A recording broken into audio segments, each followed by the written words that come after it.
มือเดียวก็อยู่ที่วัดหนองโพสดไว้นะครับแล้วก็เป็นน้ำข้าวในเป็นน้ำปลาหน่อปลาครับ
นกก็มากครับนกอันเอ็กมาเลยมีกำหนดฟันฝานเนื้อนก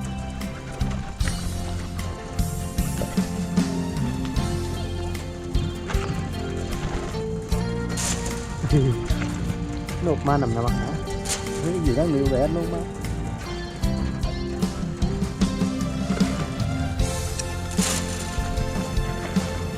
ให้ทำปลาทั้งนกตั้งปลาให้ไปแล้ว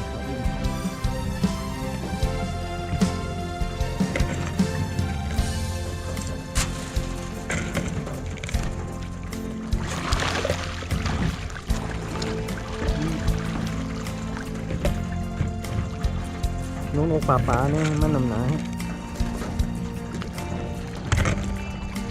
ลองเดี๋ยวให้กินในมือเขาเลยนะอะไรฮะอันนี้มันให้กินในมือนะอะไรครับผมอันนี้เนี่ยกินในมือนี่แหละ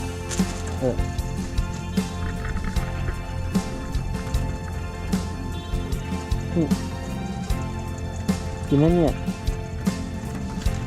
นี่เลยนี่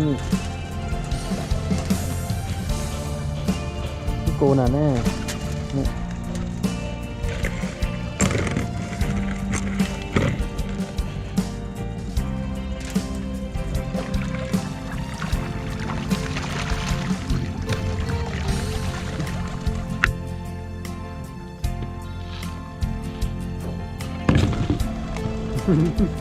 โดยมีหมดนะ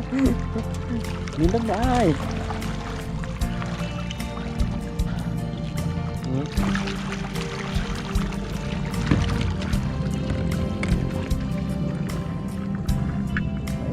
หมดแล้วปิ้งแล้วหมดเกลียงอ่ะ